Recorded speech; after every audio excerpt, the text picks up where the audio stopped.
Boa tarde.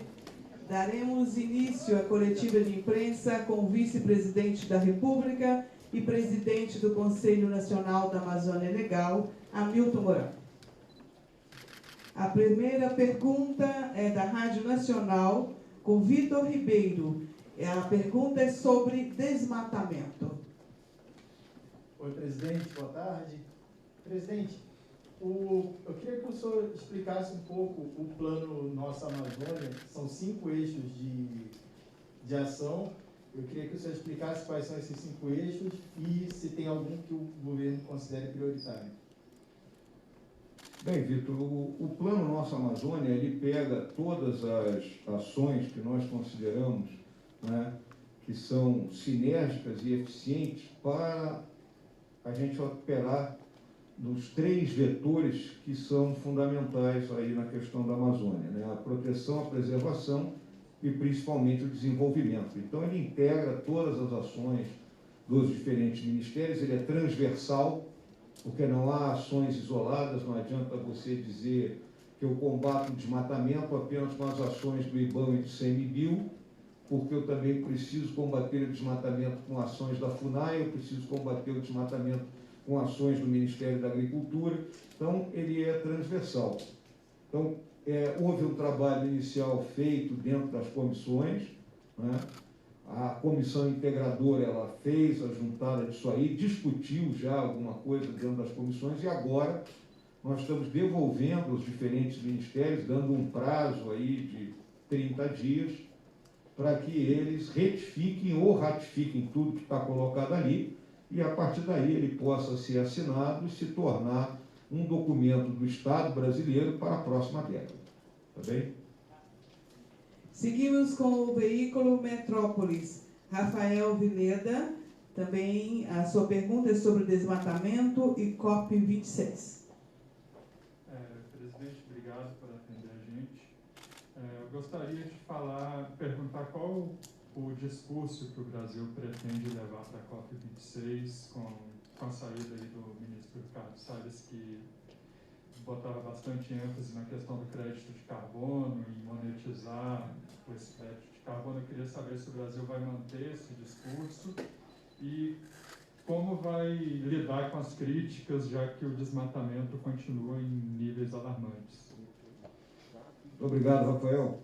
Essa questão, né, da discurso da COP26, nós já viemos ajustando isso há algum tempo. Tivemos aí, há cerca de 15 dias, a reunião com o Alok Sharma, né, que é o presidente designado da COP. Ele percorreu aí vários países, parou aqui no Brasil. Nós tivemos a oportunidade, então, de apresentar as nossas posições a respeito do assunto como um todo. O que nós enxergamos, né? Não há dúvida que o mundo passa por uma mudança climática e há um esforço que tem que ser feito por todos nós, no sentido de impedir, né, que haja um aumento excessivo da temperatura e que, consequentemente, levará a condições extremamente difíceis para que a vida da Terra, como a gente entende, se mantenha. Então, isso aí não há o que discutir mais a esse respeito. A gente sabe que de 100% de emissões de gases de efeito estufa, 23% são oriundas, vamos dizer, do desmatamento e do uso da terra, ou seja, agricultura, pecuária, e os outros 77% são das emissões, né, oriundas aí de combustíveis fósseis, que é onde os países industrializados então, são os grandes responsáveis. Nós, Brasil, temos que lidar com a nossa parte nisso aí.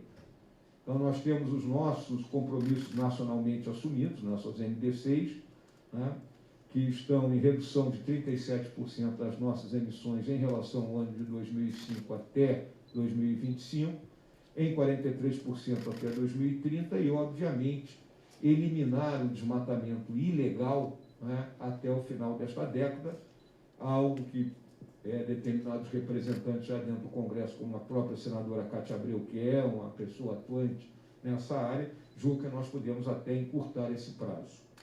Então, o discurso que nós temos que colocar perante a COP, número 1, é deixar claro que nós estamos fazendo o nosso trabalho, né, com as dificuldades que a gente enfrenta, né, em questões orçamentárias, não só para que haja o recurso financeiro para material e, vamos dizer, mobilidade dos nossos agentes, como também na quantidade de agentes.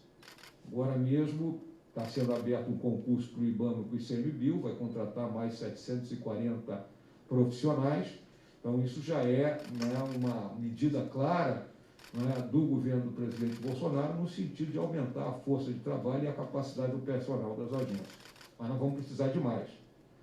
E, obviamente, nós temos que ter uma discussão em termos, vamos dizer, equitativos, e olhar para eles o seguinte: tá bem, o bioma Amazônia compreende 42% do nosso território. Nós temos que manter esse bioma intocado. Então, nós temos que abrir mão de explorar 40% do território brasileiro da forma como os outros países exploram os deles, né? Então, tem que haver uma compensação por isso. Isso é uma discussão que tem que ser colocada, né? Todos os fóruns que eu tenho ido com entidades aí da iniciativa privada, todo mundo fala num número cabalístico aí de 10 bilhões de dólares que a gente teria a receber anualmente. Eu aguardo para que esse número seja efetivamente, né, calculado, mas esse é o ponto da discussão. Nós temos que fazer a nossa parte, não resta a menor dúvida, né? Temos que defender a nossa soberania dentro da Amazônia. A soberania é entendida como que nós temos lei e a lei tem que ser aplicada. Não é porque o território pertence ao Brasil que nós vamos deixar de aplicar a lei. Nós temos que aplicar a lei da forma como ela está colocada. Isso, para mim, é o ponto de honra do Estado de Direito, que é o qual nós vivemos. Tá bom, Rafael? Seguimos com o Globo. Dimitrios Dantas, também sobre desmatamento. Boa tarde. Eu queria fazer duas perguntas, na verdade, em relação à diminuição do desmatamento. Saiu um estudo recentemente de que houve maior redução em áreas onde o Exército não estava presente. A que o senhor atribui isso? E a segunda pergunta, na verdade, seria só sobre a meta, que o senhor falou que já deve ficar abaixo dos 10%. Se é isso mesmo, se está confirmado que deve ficar por volta de 5% a redução esse ano? Tudo bem, Dmitry. O que acontece é o seguinte: há muita desinformação a esse respeito, né? O que ocorre, né, é que tem que entender que o papel das Forças Armadas não é exercer a fiscalização. O papel das Forças Armadas na operação de GLO é garantir os meios logísticos e de segurança para que as nossas equipes das agências ambientais operem. Quando você entra em áreas que estão invadidas, como as terras indígenas, unidade de conservação, aquele pessoal que está lá dentro que invadiu, ele muitas vezes reage de forma violenta contra a ação dos nossos agentes ambientais, né? E são poucos, né? Entram 2, 3, 4 agentes do IBAMA, eles vão se sentir intimidados por 20, 30 pessoas, né, que estarão lá dentro. Então, a garantia da segurança propiciada pelas Forças Armadas lhes dá tranquilidade para trabalhar, além de o apoio logístico. Quem é que tem capacidade de deslocar pessoal e material, estabelecer uma base de combate no meio de uma área de selva, alimentar aquelas pessoas que estão lá, né, dar a mobilidade que o meio aéreo, por exemplo, o helicóptero propicia, né? Só a Força Armada tem isso. Então é isso que tem que entender. É um trabalho de sinergia que finalmente foi compreendido. Eu, semana passada, tive a oportunidade de ir ali na região do sul do Pará e ver que agora o trabalho está dando certo.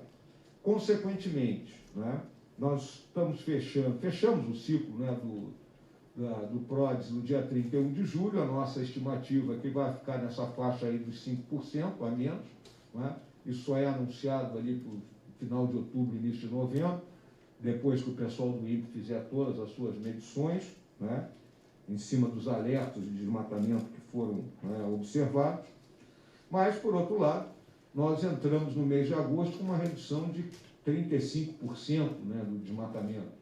Ou seja, mostrando que as ações adquiriram, né, uma dinâmica própria e, consequentemente, a gente começa a ter resultado. Agora, é importante, né, que todo mundo tenha consciência que existem terras indígenas, unidades de conservação, que foram demarcadas e já tinha gente lá dentro. Então, e ninguém tomou nenhuma providência para tirar essas pessoas, né? E cada vez que essas pessoas vão ficando mais tempo lá dentro, não é um problema a ser resolvido. Hoje, qual é o pior problema para a gente? Não é o desmatamento de unidade de conservação em terra indígena. Ele não é tão grande como naquelas terras públicas. Tá? E o que são as terras públicas? São terras que não estão adjudicadas para iniciativa privada, não estão como unidade de conservação nem terra indígena. Nós temos ainda, aqui no Brasil, 500 mil quilômetros quadrados na Amazônia. Para você ter uma ideia, isso é uma vez e meia a Alemanha, não é? Que não tem dono. E aí nós temos que proteger isso aí. Tá bem? Seguimos com a Rede Amazônica, Maiara Subtil. A pergunta é sobre IBAMA e ICMBio. Boa tarde, presidente. O senhor falou brevemente sobre o ICMBio e o IBAMA. Houve cortes no orçamento, né, logo no começo do ano dessas instituições, e aí veio o Plano Amazônia, e claro, com o reforço desses agentes para combater o desmatamento na Amazônia. Com base nisso, né, eu gostaria que o senhor falasse um pouco melhor o que agora está sendo feito para fortalecer, né, essas instituições para combater o desmatamento. Muito obrigado aí, Maiara. Depois daquela reunião que o presidente Biden convocou no mês de abril, né, aquela cúpula do clima, e onde o presidente Bolsonaro se comprometeu a dobrar, né, o orçamento, ele realmente foi colocado o recurso lá no IBAMA e no ICMBio. Né? Então foram mais de 270 milhões, né, que foram adjudicados para o Ministério do Meio Ambiente. Hoje, segundo o dado que eu tenho, ainda tem 170 milhões desse recurso disponível até o final do ano, que, na minha visão, é um recurso mais do que suficiente para as tarefas que o Ministério do Meio Ambiente tem que realizar. Vamos lembrar que não é só a Amazônia, né? Nós estamos enfrentando uma situação difícil no Pantanal, outras regiões do país também com problemas aí de incêndio, fruto, né, desse período de seca e de calor. Além, né, conforme eu falei aqui anteriormente, eu acho que foi para o Rafael, né, sobre a contratação de mais 740 funcionários. Também a Agência Nacional de Mineração não está na tua pergunta, mas é outra agência que está abrindo concurso para contratar gente também, porque eles estão com um efetivo pequeno e em torno de 250 funcionários da agência em condições de se aposentar. Então, da noite para o dia, pode perder toda a sua força de trabalho praticamente. Então, são as tarefas que estão sendo feitas, né, pelo governo, no sentido exatamente de fazer a recuperação da capacidade dos organismos de fiscalização. Mas eu lembro sempre o seguinte, né, não adianta só isso. Né? Nós temos que trabalhar em todas as vertentes, né? Não é só a repressão. A gente tem que dar condições para que as pessoas que vivem na Amazônia, elas tenham condições de ter algum tipo de renda. Né? Então, por isso, nós precisamos de projetos de desenvolvimento, né, que utilize, né, a biodiversidade da floresta e gerem essa renda para que a pessoa lá não se envolva nos ilícitos. O antagonista, com CD Silva, a sua pergunta é sobre multas na Operação Verde Brasil 2. Vice-presidente, na quarta-feira passada, o senhor anunciou um balanço parcial de multas aplicadas na Operação Samaúma. E o Ministério da Defesa já publicou balanços de multas aplicadas nas operações Verde Brasil 1 e 2. Acontece que ninguém sabe quantas dessas multas realmente foram pagas. Há poucos dias atrás, a CGU negou um recurso de um antagonista via Lei de Acesso à Informação para a gente ter acesso a quantas das multas das operações Verde Brasil 1 e 2 já foram pagas. O IBAMA alega que isso é consultável via dados abertos, mas não é verdade. O campo de dados abertos das multas do IBAMA não permite a gente consultar por operação. Então não dá para alguém, exceto o Ministério da Defesa ou o senhor, saber quantas dessas multas já foram pagas. O que o senhor vai fazer para que o público possa saber quantas das multas das operações Verde Brasil 1 e 2 já foram pagas? Obrigado pela pergunta aí, CD. Eu não tenho acesso também a essa informação, tá? Então tem que buscar esse acesso. Tá? O que eu posso te dizer é o seguinte, é que existe um contencioso permanente em relação às multas. Tá? Não é igual multa de trânsito, que chegou na tua casa, tu tem um X de tempo ali que é bem reduzido para você contestar aquilo, né? Tipo, passou no pardal ali com a velocidade acima da prevista, e você dizer que o motorista não era você, era tua esposa, teu filho, tua filha, seja lá quem for. Né? Então é muito mais simples. Nessa questão das multas ambientais, é um contencioso que se arrasta, né? E a estimativa que nós temos aí é que tem alguns bilhões de multas não pagas, né? Eu não tenho esse dado, né? Então não posso chegar e dizer para ti, olha, é assim, é assado, então vou procurar ver o que eu posso fazer a esse respeito, tá bem? Seguimos com a TV Globo, Letícia Carvalho, sobre desmatamento. Oi, boa tarde, presidente. O senhor informou agora que vão ser contratados 700 servidores ali, funcionários, por ICMBio e IBAMA.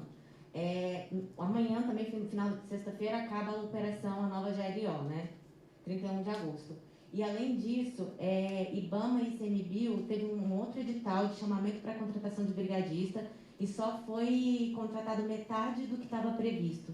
A gente está vendo que a gente está entrando na temporada do fogo, Amazônia e Pantanal pegando fogo, tem a questão do desmatamento, com o fim da GLO, com o número de brigadistas além do que estava previsto. Como é que vai ser essa questão dos servidores? Como é que vocês veem esse cenário? Letícia, o que eu posso já te falar de antemão é que a GLO vai ser estendida. Tá? Eu conversei com o ministro da Defesa hoje, do recurso inicialmente solicitado, uma vez que ele demorou para chegar, sobrou recurso, então nós temos condições de estender aí por mais 45 dias, que é o período crítico, né, que nós vamos enfrentar agora na questão de queimadas, principalmente aí na Amazônia, né, que é onde a gente está operando. A contratação é concurso, né, então é edital, tem todo um tempo aí, né, é a questão do serviço público, eu não posso contratar as pessoas da noite para o dia.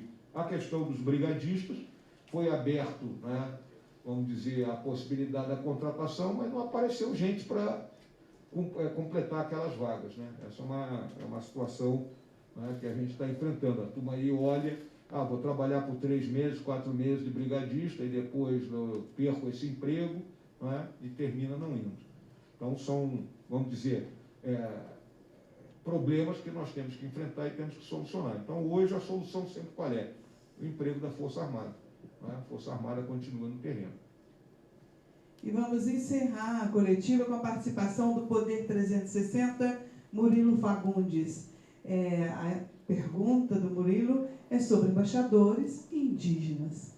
Vice-presidente, boa tarde. Obrigado pela coletiva. Minha primeira pergunta é sobre a viagem dos embaixadores, né, à Amazônia. Eu queria saber se a estratégia vai ser diferente da última, e o objetivo também, né, o que está se programando. E também aproveito para perguntar sobre os indígenas. Eles estão em Brasília protestando contra as demarcações e o marco temporal. O presidente Bolsonaro falou sobre isso hoje e gostaria de perguntar qual que é a avaliação do senhor sobre esse movimento. Obrigado. Murilo, obrigado aí pela pergunta. Em relação à viagem dos embaixadores, né, ano passado nós levamos embaixadores na Amazônia Ocidental, né? A Amazônia Ocidental, ela em grande parte ali, 90%, 95% dela é área preservada. Agora nós vamos levar na Amazônia Oriental, onde se encontram realmente os maiores problemas. Então o que nós vamos pretender mostrar? Mostrar um projeto de mineração correto, mostrar uma área que não está correta, para que eles vejam, né? E mostrar os trabalhos de pesquisa, né, e de inovação que são feitos com base nos institutos que nós temos lá na região de Belém do Pará. Assim como também, né, eles vão visitar áreas de madeireiras ali na região de Santarém e vão ver madeireira que está ok e madeireira que também não está ok. Então eles vão ter condições de avaliar, né, efetivamente olhando no terreno o que acontece e o que deixa de acontecer. Em relação à problemática indígena, né, eu considero que o marco temporal, né, é o que está previsto, né, então é uma discussão que passa por dentro do Congresso, o Congresso é que é o responsável por definir isso aí. Nós temos uma quantidade, nós temos praticamente 13% do nosso território de área indígena, né, isso aí são em torno de mais de 900 mil quilômetros quadrados, né, é uma área enorme, né, dá umas 2,5 vezes a Alemanha, né, para um grupo aí, vamos dizer, de indígenas aldeados, não vou contar o indígena que vive nas grandes cidades, na ordem de 750 mil pessoas. Então, eu acho que é uma área suficiente para as necessidades dos diferentes grupos indígenas. Agora, a decisão compete ao Congresso, né? Então, obviamente, nós estamos vendo a quantidade de indígenas que está aqui em Brasília, nesse período, exercendo o seu direito né, pacífico de fazer a pressão em prol daquilo que eles consideram correto. A coletiva está encerrada. Pessoal, muito obrigado. Grande abraço aí para vocês. Hein?